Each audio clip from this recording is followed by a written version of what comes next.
Hi everybody, this is the Baseball Head, the amazing, spectacular, terrific, the great one, the People's Champion, your host on HUD, and this is of course another episode and another visit to the insane asylum known as WFAN. They're coming to take me away, ha-ha, they're coming to take me away, ho-ho, hee-hee, ha-ha, to the funny fun. Well, welcome back to the Baseball Head 2, and hopefully you like this video and hit that subscribe button. Yes, we're back here at the hospital, the Nerves Hospital, known as WFAN. And of course, as I belch, as you know, we like to sort of visit the insane asylum people and just give us our thoughts and give our prayers to them as they go through this insanity. And I've been very quiet with this insanity of late, but I thought this was a bit on the edge of insanity.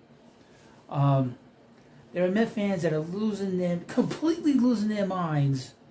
And one of them is a fake fan. I don't know what the hell he is. I wonder if he's gone back to the ballpark. I wonder if he got that information about Steve Cohen's hedge fund. Because he said he wasn't never going back to the ballpark until he found out the information about Steve's, Uncle Stevie's other business. I don't know if he has. I'm sure he has. All this bluster and bullshit to get people to listen to their program and get people upset. And that's what it's all about. And this is what they do. Usually this is the cooler head of the Norman and Gregory show that's in the morning.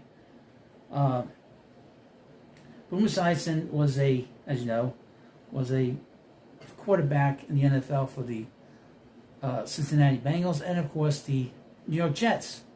Now, I'm going to bring up a game that Boomer participated in against the Dolphins, against the Miami Dolphins. And he went up against one of the great quarterbacks in the history of the NFL, Dan Marino. Now, it was week 13 of the 94 season. Pete Carroll was only coached there 1 year. He turned out he's a great coach. We know that. He's just a great NFL coach, great college coach. One of the really, truly great defensive minds of the last 30 years in football in general. And he's just a terrific coach. But that was the 1 year he was there with the Jets, and it was a disaster.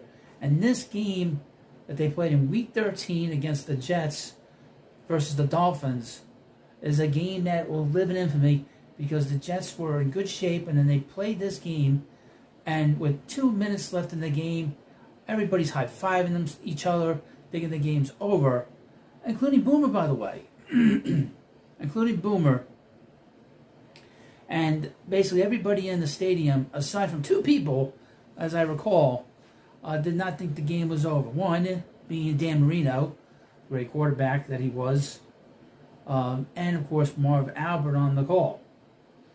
And unfortunately for Boomer, he was on the wrong side, just like he was on the wrong side of Joe Montana.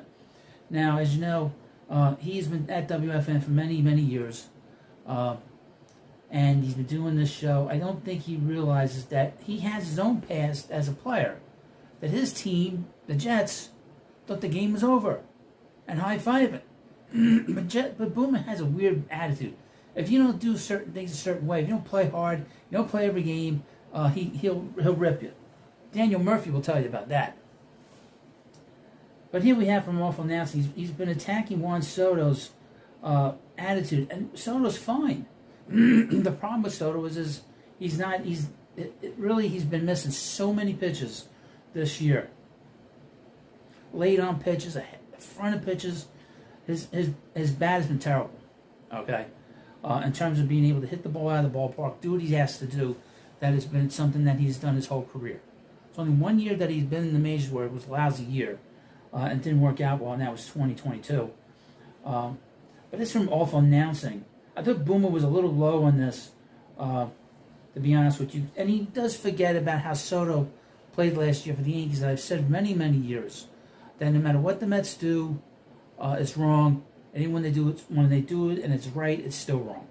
So this is the same attitude from these anti-Met fans. Boomer sighs and shreds Juan Soto's lack of leadership after a viral moment. I don't know how viral that is. I need a little balloon. Quote, he's loafing, he's got a nice smile on his face, he's laughing, I'm sick of it. Hey, but Boomer, you and your Jet teammates were high-fiving. during the game when the game wasn't over yet, and you lost. As I lose my voice like Boomer. I hope he takes care of that voice. He used to have a good voice. Boomer Esiason's fed up with Juan Soto. I'm fed up. I'm fed up with Juan. On Wednesday at home, the New York Mets star free agent signing broke up a near no-hitter against Cleveland. This is Gavin Williams, with a solo home run in the bottom of the ninth. As Soto rounded the base, a huge smile stretched across his face, even as the team faced a serious sweep. But here's the thing about Soto. He's been like this his whole career. And I would mention he had a lot of pitches against this pitcher all game. Okay? And he missed pitch after pitch after pitch. And on the first pitch that Williams threw to him in the ninth inning, he hit it out of the ballpark. I don't take that as a smile that he's happy. I take that as a smile that he's sarcasm, that he couldn't have done that earlier in the game. In my opinion, watching that game, Williams did not have great stuff. The Met approach was so bad in that game. This is a kid that had only started 5 games, and he'd been walking the ballpark, and he had pitched so poorly in terms of just falling behind the count. I didn't think his stuff was all that great, and I think Soto knew that too. And I think that's why he gets like this. He's been like this his whole career. Okay, he's been like this his whole career. To Norman, it was a perfect example of Soto's lack of effort and leadership, celebrating small individual moments while going through the motions play to play. Quote, he's loafing, he's got a nice smile on his face, he's laughing, I'm sick of it, I want to see attitude. Okay? Did you see it last year? No. Boomer said Thursday on WFAN's Norman and Greg, this team looks overpaid and underwhelmed. Again, we talked about this on the regular channel, on the big channel. This Met team has done this for years, where they go through the motions. The valleys in terms of the hitting is so deep with this team that's why they look like this. It's why they underperform the way they do. They either play really, really great or they play lousy. There's like no in between. There's no consistency. Now his consistency, I think with him, I think it's a bit of an adjustment here. It's much harder. If you were to ask Soto, are you treated better here with the Mets or worse with the Mets? I guarantee you he will say, I'm being treated worse. You know. Quote, your highest paid player, whether it be Aaron Judge, or the gambler, Shohei Ohtani, or in this case, Juan Soto has to lead the team. Ohtani's not a leader on the field. On the field he is, but not outside the field. Not at all. What the hell is he talking about? They have to set the example. When the example is being set is now, it just doesn't look good. Doesn't look, at least to the naked eye, and as a former athlete, looks to me like, well, I would mention the Jets. Asshole, what the hell's wrong with you? I got to be careful because Boomer might come after me, even at his older age. He might try to want to beat me up. I got to be careful. If that's the guy getting $765 million and he's supposed to be our leader, I'm not following that guy. Who said he's the leader of the Mets? You are, Boomer. You are saying that. Everybody knows that Francisco Lindor is the leader of this team. Okay?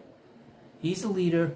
He is struggling, and if he wasn't struggling, if he was hitting the way he's supposed to, and I think he's nursing his foot over the last few weeks. If he was hitting, this team would be winning. No one looks at Juan Soto right now as the leader of this team. What are you talking about? Beyond the odd celebration of the late game home run, Esiason's co-host, WRECKS, pointed to a poor play in the outfield by Soto earlier in the game that allowed a Cleveland hitter to stretch a double into a triple. I would mention about that play, he did take it for granted that the Cleveland Indian, and I call him the Cleveland Indians, he did take it for granted. That I will agree with that, but he's not here for the outfield. He's here to get big hits, and really that's it. He is totally underwhelmed. I can agree with that. But some of this other stuff is complete total monkey crap, as always, from WFAN. And no one expects him. No one has said he's the leader of the Mets. I'm going to follow. No, you're following Lindor. What's wrong with this guy? What's wrong with them, all of them? Really. Quote, he's accomplished so much more in his young career. He's got so much more to accomplish. And the fact that he's being really paid this much money and has been this absent and looks the way that he does is an insult to everybody who pays. I wouldn't go that far. Pays what, 50 to 150. Have you noticed how the Yankees have played? Terribly. And $350 ticket to go and see it. That to me is the ultimate insult to the fan. I think he's played really well. Aside from the fact that he has not hit well with men on base, I think he's played really well, to be honest with you. Aside from here or there, he's been really good. The article finishes, both New York baseball teams are in the dumps right now, facing losing streaks at precisely the wrong time, and New York sports radio's out for blood. F them. They're looking for ratings. They only look. You talk about looking out for themselves. They only look out for themselves as well. Okay. With Soto, this has less to do with feeling good about hitting a home run, and more, I think, in my opinion, the fact that he was hitting a lot of pitches foul. He had a lot of good pitches to swing at, and he missed it. And I think now in the ninth inning, it was like too late, too little, too late. And I think that was more of a sarcastic kind of smile than anything else. This is a guy that has a kind of face that just smile. I mean, some people have resting bitch faces. I got that. But some people have faces where they look like they're smiling all the time. He's one of those. But he's played fine. I mean, I have no issue with him. Except that he has to hit with men scoring position. And once he does that, I've said this before, and I'm going to predict this. He will have one of the biggest hits of the season this year in a big spot against a big pitcher late in the game. Mark that down. He's going to do that, in my opinion. He has not had his moment as a Met player yet. He's going to have that. And we're getting close to the end of the season now. He's going to have that. I can guarantee that 100%. Well, you let me know what you think about this video. And of course, this is another visit to the insane asylum known as WFAN. They're coming to take me away, ha ha. They're coming to take me away, ho ho, hee hee, ha ha. To the funny part.